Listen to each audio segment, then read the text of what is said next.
ஓம் வாராகி தாயே போற்றி. அனைவருக்கும் வணக்கம். நான் உங்கள் சாந்தி பேசுறேங்க. இன்றைய பதிவுல நாம என்ன பார்க்க போறோம் அப்படின்னு பார்த்தீங்கன்னா, ஞாயிற்றுக்கிழமை மார்கழி முதல் நாள் வாங்க வேண்டிய முக்கியமான 3 பொருட்களை மட்டும் வாங்குங்கள். மாதம் முழுவதும் தெய்வீக சக்தி நிறைந்து இருக்கும். ஆமாங்க, அது என்ன 3 பொருட்கள் வாங்கணும் அப்படிங்கிறத பத்தி இந்த பதிவுல தெளிவாக பார்க்கலாம். அதே மாதிரி இந்த மார்கழி மாதத்தில் வரக்கூடிய விசேஷமான நாட்களையும் நாம விரிவாக பார்க்கலாம். அதற்கு முன்னாடி நம்ம சேனலை சப்ஸ்கிரைப் பண்ணாதவங்க சப்ஸ்கிரைப் பண்ணிக்கோங்க. பக்கத்திலே இருக்கிற பெல் ஐக்கானையும் கிளிக் பண்ணிக்கோங்க. அப்பதான் நான் போடுற எந்த ஒரு வீடியோவா இருந்தாலும் உடனே உங்களுக்கு நோட்டிபிகேஷன்ல வரும். பொதுவாகவே ஒவ்வொரு மாதத்தின் துவக்கத்தில் முதல் நாள் இந்த பொருட்கள்லாம் நீங்க வாங்குங்கன்னு நம்ம பதிவிலேயே நிறைய போட்டிருக்கிறோம். அதிலேயும் இந்த மார்கழி மாதம் ரொம்ப ரொம்ப ரொம்ப சிறப்பு வாய்ந்தது.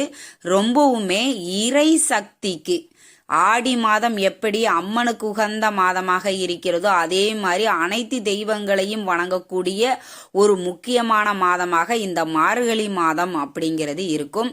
அதே மாதிரி பார்த்தீங்கன்னா இந்த மார்கழி மாதம் பார்த்தீங்கன்னா கடவுள்களுக்கு விடியற்காலை நேரமாக இருக்கக்கூடிய காரணத்தினால நாம நேரமாக சூரிய உதயத்திற்கு முன்பாக எழுந்திருப்பது அப்படிங்கிறது ரொம்ப விசேஷம். குறிப்பாக வீட்டு பெண்கள் சூரிய உதயத்திற்கு முன்னதாகவே எழுந்திருச்சு குளிச்சிட்டு வாசல்ல கோலம் போட்டு நீங்க இறை வழிபாடுகளை செய்வது ரொம்ப ரொம்ப ரொம்ப சிறப்பு வாய்ந்தது. சரிங்க, மார்கழி மாதத்தில் வாங்க வேண்டிய முக்கியமான 3 பொருட்கள் என்ன அப்படின்னு பார்த்தீங்கன்னா, முதல்ல பார்த்தீங்கன்னா கோதுமை. ஞாயிற்றுக்கிழமை பார்த்தீங்கன்னா சூரிய பகவானை சூரிய பகவான் ஆதிக்க மிக்க நாளாகும். அந்த சூரிய பகவானுக்கு பிடித்த உகந்த ஒரு பொருள் என்ன அப்படின்னு பார்த்தீங்கன்னா இந்த கோதுமை. அதனால ஞாயிற்றுக்கிழமையில் நீங்க கோதுமை வாங்குவது ரொம்ப சிறப்பு வாய்ந்தது.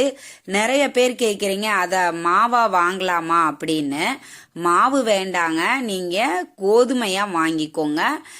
ஏன் கோதுமையா வாங்கணும் அப்படின்னு நான் சொல்றேன் அப்படின்னா, ஞாயிற்றுக்கிழமைகளில் அரசாங்க உத்தியோகம் வேணும் அப்படின்னு சொல்றவங்க இந்த கோதுமை தீபம் ஏத்திட்டு வந்தீங்க அப்படின்னா கண்டிப்பாக உங்களுக்கு கவர்மெண்ட் ஜாப் நிச்சயமாக கிடைக்கும்.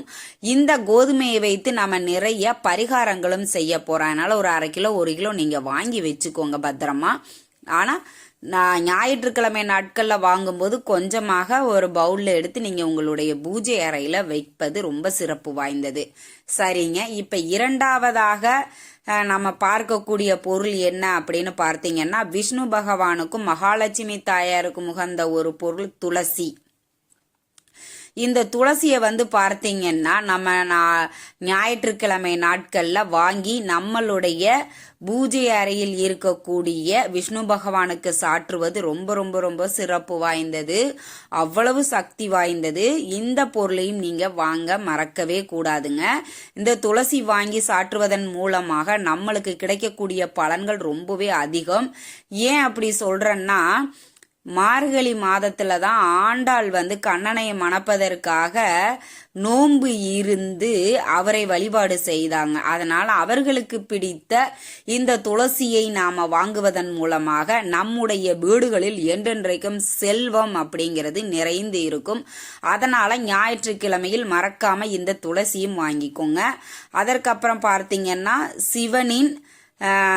சிவனின் அம்சமாகவே விளங்கக்கூடிய இந்த வில்வ இலை பார்த்தீங்கன்னா, நீங்க இப்ப சாதாரணமா நம்ம பூக்கடைக்கு போனாலே அந்த வில்வமும் ஒரு பாக்கெட் வச்சிருக்காங்க.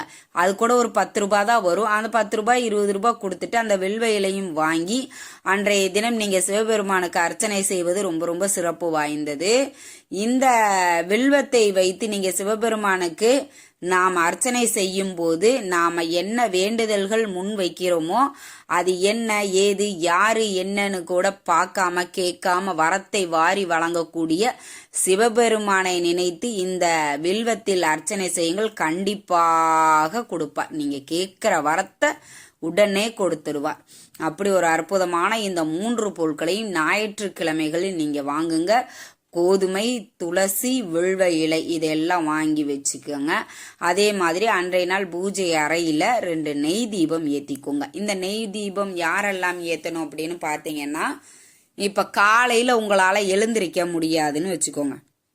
ஒரு சிலரால உடம்பு வந்துட்டு முடியாம இருக்கும், ரொம்ப வயதானவங்களா இருப்பாங்க, ஒரு சிலருக்கு சைனஸ் பிரச்சனை இருக்கும், ஆஸ்துமா பிரச்சனை இருக்கும், அவங்களால அதிகாலை நேரத்துல எந்திரிக்க முடியாத ஒரு சூழ்நிலையில இருப்பாங்க. அவங்கெல்லாம் பார்த்தீங்கன்னா நீங்க காலையில எப்பொழுதும் எந்திரிச்சு நீங்க குளிச்சுட்டு பூஜை அறையில் வழிபாடு செய்யற மாதிரியே செய்யுங்க. ஆனா பூஜை அறையில ஒரு 2 நெய் தீபம் வைப்பது ரொம்பவுமே சிறப்பு வாய்ந்தது. அது அதிகாலையில் எழுந்திரிக்க முடியாதவர்கள், இல்ல நாங்க எந்திரிச்சாலும் இந்த நெய் தீபம் வைக்கலாமா அப்படின்னு கேட்டீங்கன்னா தாராளமாக நீங்க வைக்கலாம். அதே மாதிரி காலையில திருப்பாவை, திருவெண்பாவை இதெல்லாம் பார்த்தீங்கன்னா ஒரு புக்கு வச்சிருக்கிறீங்க, நீங்க திருப்பாவை புக்கெல்லாம் வச்சிருக்கீங்கன்னா பாராயணம் பண்ணுங்க.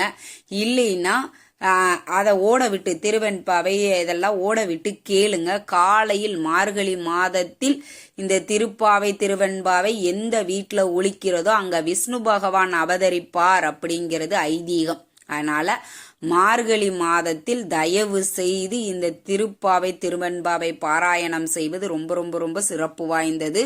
அவ்வளவு அற்புதமானது இந்த திருப்பாவை திருவெண்பாவை. சரிங்க, இப்போ இந்த மார்கழி மாதத்தில் முக்கியமான விசேஷமான நாட்கள்லாம் நம்மளுக்கு வருகிறது. ஒரு 6 நாட்கள் நம்மளுக்கு வருகிறது. முதல்ல பார்த்தீங்கன்னா விஷ்ணு பகவானுக்கு உகந்த ஸ்ரீ வைகுண்ட ஏகாதேசி நம்மளுக்கு அவ்வளவு அற்புதமானது வருகிறது. அதுவும் சனிக்கிழமைகளிலேயே வருகிறது, ரொம்ப சிறப்பு வாய்ந்தது. அதற்கப்புறம் பார்த்தீங்கன்னா சிவனின் ஆருத்ரா தரிசனம், அதையெல்லாம் பார்க்கறதுக்கு நம்மளுக்கு கண்கோடி வேணும். அதற்கப்புறம் பார்த்தீங்கன்னா அனுமன் அவதரித்த நாளும் இந்த மாதத்தில் தான் நம்மளுக்கு வருகிறது. அதே மாதிரி பாவை நோன்பு, நம்மளுக்கு நல்ல கணவன் வேணும், நல்ல வாழ்க்கை துணைவி வேணும் அப்படின்னு நீங்க நினைச்சீங்கன்னா இந்த பாவை நோன்பு இருந்தீங்க அப்படின்னா நல்ல வாழ்க்கை துணை அமையும் அப்படிங்கிறது ஐதீகம். அதனால இந்த மார்கழி மாதத்தில் இவ்வளவு விசேஷமான நாட்கள்லாம் வருது. இந்த மார்கழி மாசமே பார்த்தீங்கன்னா இறை வழிபாடு செய்வதற்காகவே இருக்கக்கூடிய ஒரு அற்புதமான ஒரு மாதமாகும். இந்த மார்கழி மாதத்தின் முதல் நாள் இந்த 3 பொருட்களையும் வாங்குங்கள். இந்த விசேஷமான நாட்களில் நாம செய்யக்கூடிய ஒவ்வொரு பரிகாரமும் தனித்தனி வீடியோவா உங்களுக்கு தொடர்ந்து பதிவுல கொடுக்கறேன். இந்த தகவல் உங்களுக்கு ரொம்பவுமே பயனுள்ளதாக இருந்திருக்கும்னு நினைக்கிறேங்க. வீடியோ பிடிச்சிருந்தா லைக் பண்ணுங்க, ஷேர் பண்ணுங்க, கமெண்ட் பண்ணுங்க. இந்த பதிவை உங்களுடைய உற்றார் உறவினர்கள் நண்பர்களுக்கும் ஷேர் பண்ணுங்க, அவங்களும் பார்த்து பயன்பெறட்டும். நன்றி, வணக்கம்.